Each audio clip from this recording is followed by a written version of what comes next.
we're just getting to that point where becoming a woman is affecting you professionally. Mm-hmm. Are you missing the male privilege? Well, I mean, that's an excellent question. Do you just feel like there is no air left to breathe? Do you just You know, in a way, maybe intellectually, I thought, well, you know, definitely wasn't an alpha guy. I was in a mixed race marriage. My family, you know, family by marriage was very multicultural. So in some form or fashion, I didn't think that, well, all that wasn't me. That didn't apply to me. That applied to the rest of those guys. So in transitioning, I got to really, really discover, like, I had white male privilege. And as well, transitionally speaking, without going into the detail, I kind of got stuck. And I couldn't understand why I got stuck. And it wasn't through some really deep soul searching that I began to realize this is something I have to let go of. Letting go of the male privilege or letting Go of white male privilege. go? First to realize I had it. Well, acknowledging Yeah. that you had it. Second, you know, it's a process of shedding many, Yeah, many okay. skins. And so one Okay. of those skins was like, I have to be okay with letting this go. Okay. And But as a woman, doesn't that piss you off? oh my God. Well, let me just tell, I would metaphorically describe it as, you know, the Eddie Murphy movie, Trading Places. Okay, yeah. It really felt like that. Wait a minute, where's my cool job? Where's my cool gig? I mean, this is how things always work. Why is this not happening to me? Yeah. You know, and so that was, I think in the short run, that was extremely painful.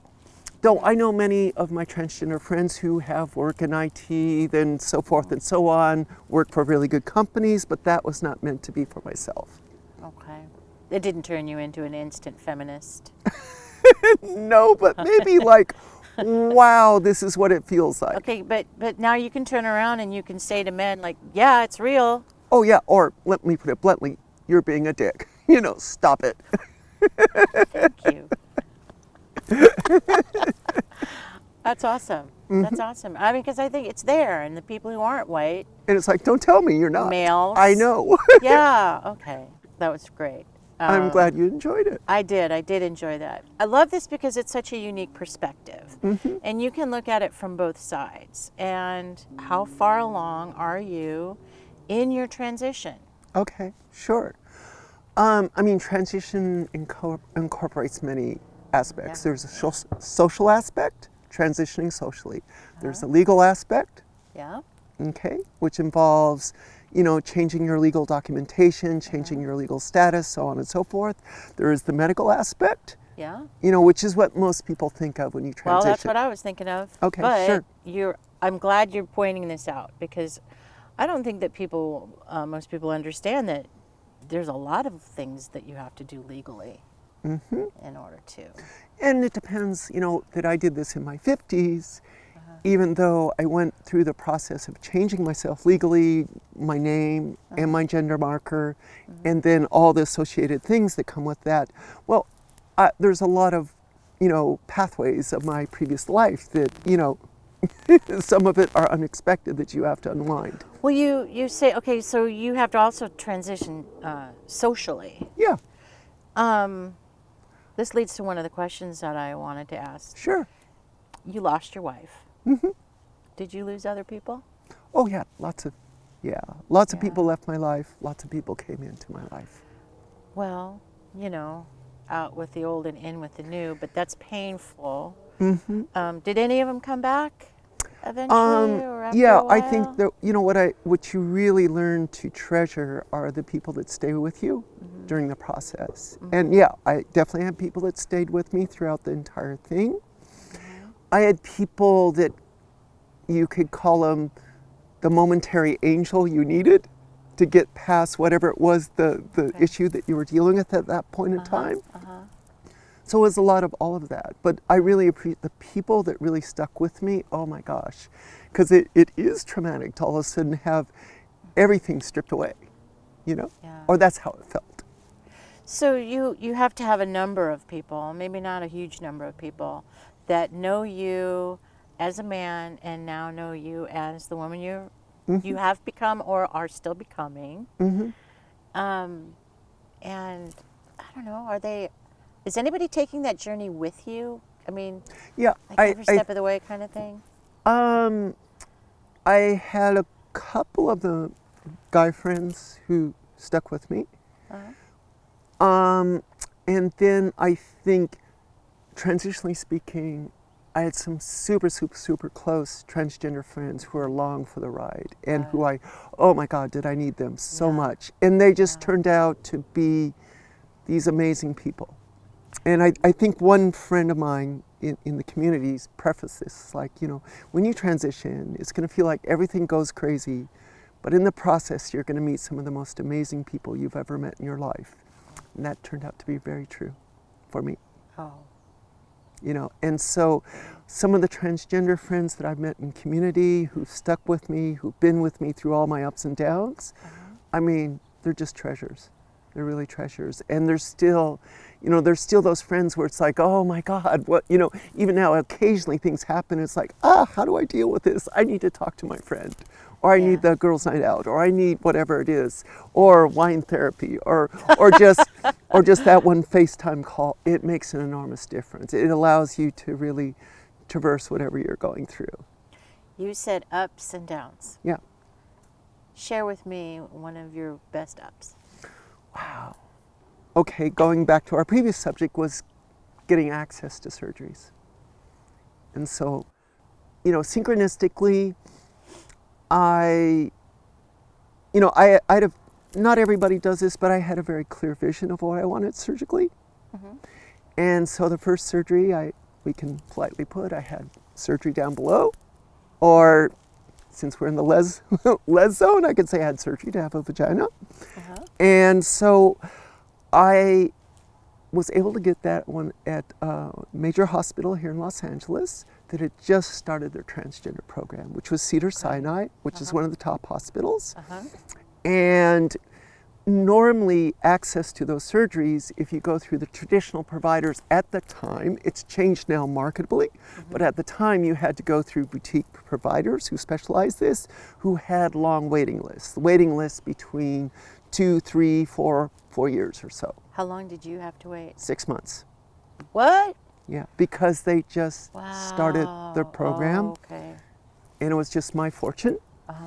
And so because Cedars had just started their program, and there is preparatory work involved in that, which I don't have, well, we can or cannot going into, but anyway, the long story short is I was able to get it fairly quickly, and which was amazing. So I think the highs were being able to have access to the surgeries that I needed, and they gave one the sense of wholeness that you need. Yeah. I must say I'm grateful for you that happened so soon, because I did some preparatory work before our interview, and one of the interviews that I saw, a woman said, well, you know, it's not like you walk in and go, make me a woman, and it happens. You know, there's all kinds of testing that needs to be done, and transitioning hormonally that needs to be done, and psychological therapy that needs to be done. That's absolutely true. Yeah, money that needs to be saved or acquired or... Okay, that I did this later in life, there's disadvantages and advantages. The disadvantages were I had been able to amass things, and through my previous employer, I had gained this status of retiree status. So I was able to keep my health insurance with my previous employer as a retiree. Enormous, because I was covered. Yeah. That's enormous. Other aspects, I think that financially, I did have some things to fall back upon. And even though I couldn't find work, I had significant retirement savings built up. So there's some aspects of this that I could navigate easier than some of my transgender peers who really didn't, you know, have some of that financial wherewithal built up. So I was very fortunate in that respect. But more importantly, I had one of the most important major surgeries covered by my insurance, given locally here at Cedars-Sinai, which had excellent care. And because it was covered by my insurance, what I paid out of pocket was, in comparison to the price of the surgery, it was quite nominal. So that's an advantage of transitioning later in life. Yes. Okay. I think that I had more disadvantages. I think the disadvantages is that it requires more surgical intervention. Okay. And also I had to, all these years of what we would call suppression and repression, it took an enormous toll on me. It did a lot of damage. And as well, there's some things that, if I transitioned when I was a teenager, you'd never even know that I was transgender. Yeah. Okay. I think I'm at this point now where it's like, I'm looking pretty close to how I imagine myself. And I'm very pleased with it.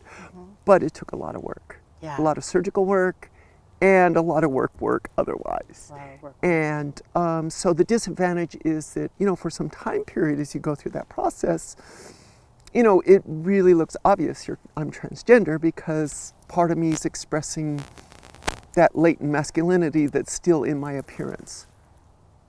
And that's not really fun. No, I know, and I can only imagine. I have a cousin who's transgendered, and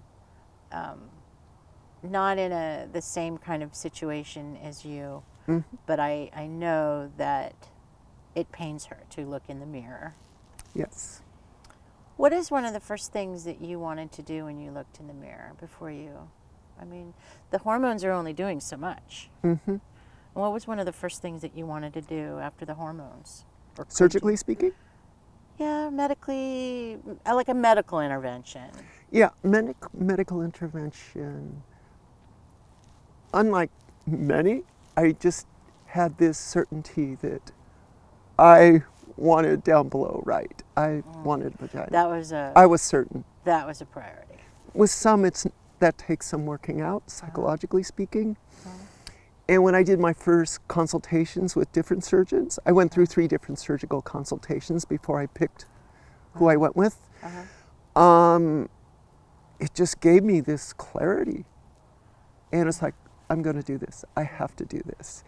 And unusually, sometimes this is maybe the last surgery people do, but there's no recipe for doing this. There's no, It's a choice. It was available to me. I knew I desperately wanted it. And how fortunate for you you didn't wait. And it was presented to me, and I grabbed it with everything there was. I think the other thing that I really wanted was obviously what's called facial feminization surgery, which I've had almost a year ago, and breast augmentation. Okay. So I've done all 3 of those. Okay.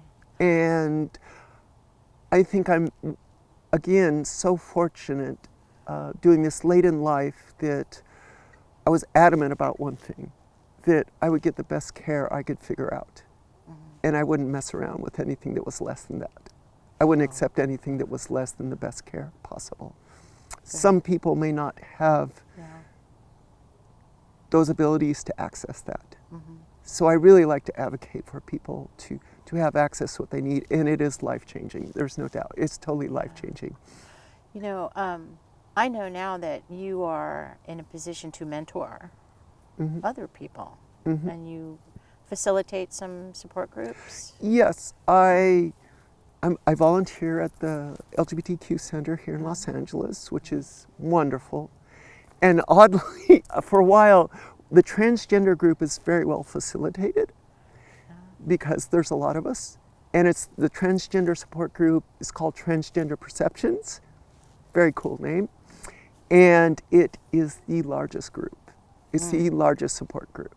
And it's obviously the most diverse because the transgender umbrella is a very diverse expression. Yeah.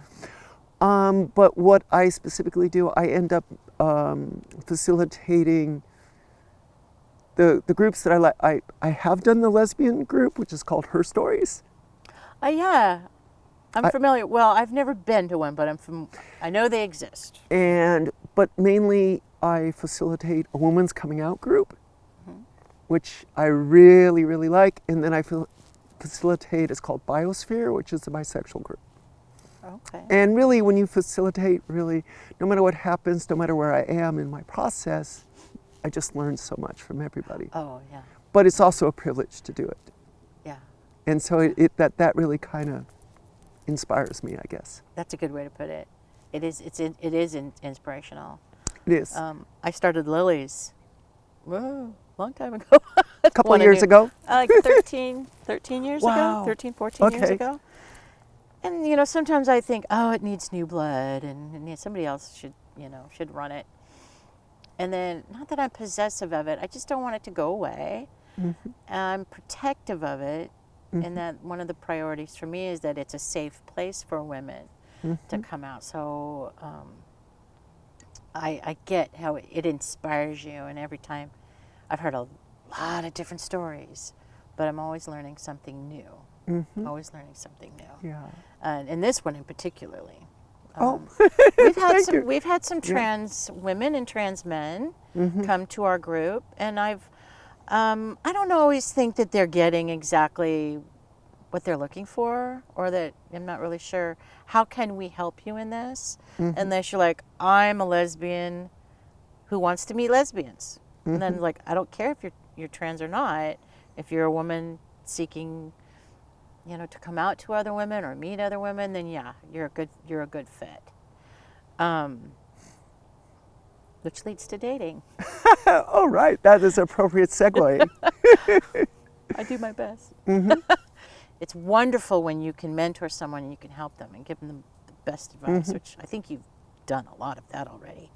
But what about, how do you meet other people? I mean, there's only so much you can do to touch another soul online. So what do you... Wow.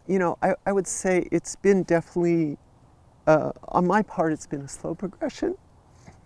And so I think it's so appropriate for this group as lesbian women coming out later in life. So I definitely fall into that category. And I think that in the beginnings of my transitional process, me engaging the lesbian world, whether by dating apps or just, clubs, or before the pandemic, lesbian nights and stuff, it was totally overwhelming for me. And I think it's where I was in my process, because like right now, I feel like I speak with a lot of comfort, ease, and maybe some confidence. But did I have that 4 years or 5 years, 6 years ago? No, not at all. It was more, oh my God. So I think pursuing that and dating in that was just, to be honest, I was kind of intimidated by the whole thing. What are they going to think of me? Are they going to accept me as a woman that I am? Are they going to relate to me? And I got to experience the whole equation. Yes and the no's and the positive and the negatives. Oh, yeah. In the beginnings, though, that was overwhelming. It was truly overwhelming. Yeah. And as time went on, I would say I've probably, in the process, probably had like 3 girlfriends that was dating for some amount of time that's not greater than, like the dating app meeting, And I think my level of comfort going on that's grown enormously. But in the beginnings, oh my God, it was overwhelming. Yeah. It was, I talked with one of my friends, kind of like my lesbian mama bear, so to speak. And it's like, I have to figure all this out and it's too confusing. And she goes, you don't have to figure anything out. They have to figure you out. And don't worry about it. I'm like, I never looked at it that way. Yeah. Well, that's a good point. Okay, I'll try that. And so I think trying that took a good year or two maybe to hit that spot where it's like, okay, this is who I am. If you're not okay, I like to be pretty upfront. Right, okay. Because I don't really like dealing with some other, like, if you're not going to accept me for who I am, that's okay, but let's get it over with. Okay, no, that's good. I mean, I support that. I agree with that. Kevin and I had an open relationship before we were actually separated. We had 2 girls, so, we wanted to raise them together. We were in a position where we wanted to navigate out of our marriage gracefully, gently, And so we allowed each other to go out and meet people. Well, it's like, how do you meet somebody when you're still living in the same house with your husband? I And, tried that too. It didn't go well. Yeah. For me, I managed to meet people who accepted that. I was really surprised, but I chose to be as open and honest about my situation as I could be, and I never had I was never confronted with somebody being pissed off at me for having lied to them, or why didn't you tell me this, 3 dates ago? So I agree. I think also I came to that point out of a necessity. Like I had a few, how do you do it now? You usually engage in dating apps or some sort of social things. And then now with everything that's happened, pandemic, et cetera, it leans more towards the online experience. And so I think that I had this one experience where just for fun, and everybody on a dating app puts up their best picture ever. And so, I went ahead and did that. And on one dating app, I disclosed that I was transgender. Uh-huh. And then on another dating app, I didn't. And what happened? And then so all of a sudden on the other dating app where I didn't disclose, I got, shall we say, hit on a lot more. Or I got a lot more positive hits, so to speak. From women? Yes. And then so, one woman, it's like, started flirting with me. I started enjoying, at least online. Really enjoying that. Did I mention that? Anyway. But at some point it's like, hey, there's something I need to tell you before this goes any further. I hope it's not a problem. But by the way, I am a transgender woman. And then boom. Bam. Boom. Done. Very disheartening. Oh yeah, the first time that happened, I cried. Oh, sure. I totally cried. And I think it's also at first I began to think, well, I don't think I want to date lesbian women my age, because I found, I generalized and found, well, they're more inflexible in dealing with somebody with transgender status. Can't teach an old dog new tricks. Perhaps. Sorry, ladies. Yeah, but then... I just called a lot of lesbians dogs. Yeah, so. but no, I think I experienced, like, recently I was dating somebody who was older than me, and it wasn't really a problem. Oh. Okay. And accepted me for who I was and all that kind of good stuff. All the good stuff, all the, like, big stuff you want to have. But I think to go back to what we're talking about, I just found it more comfortable to be very, very forward. This is who I am. This is where I'm at. If there's more to talk about, that's great. We can do that. Then we can start talking like a person. Have our first coffee. Yes, we can talk like a person, not like, Yeah. But I think modern dating leads it to this checklist type of engagement, which is kind of pretty dehumanizing in a way. Yeah. I'm fortunate. I'm about to get married, and Yay. we knew each other. And if we dated in public, we got to know one another. And so when our producer, Ren, wants to talk about dating, I'm like, okay. I'm not going to contribute much to that. But I've been talking a lot to Sana about this, and Ren and I talked about it too, is that as long as you're honest, there's somebody out there. I mean, my cousin told me once, there are many shades of gray in the rainbow. Oh, absolutely. And I think that being honest up front is safe for you and safe for other people, and there is somebody out there who's got the heart that you're looking for. Right. Right. And I believe it. Yeah. Yeah. Now I just find it. Patience. Yes, patience. Patience and perseverance. And all that good stuff. Yeah. And good wine. May you find that shade of gray in the rainbow that you've always been looking for. Okay. Because she's out there. So thank you, Tawni. Thank you very much for being here today. That was a fascinating conversation. Thank you for hanging in there with us, and we will see you again in the Les Lounge. This isn't the last time we're going to talk. Okay. All right. Volume 4. Do you just feel like there is no air left to breathe? Do you just wanna to be left outside the grid. It's all for sure. You didn't know.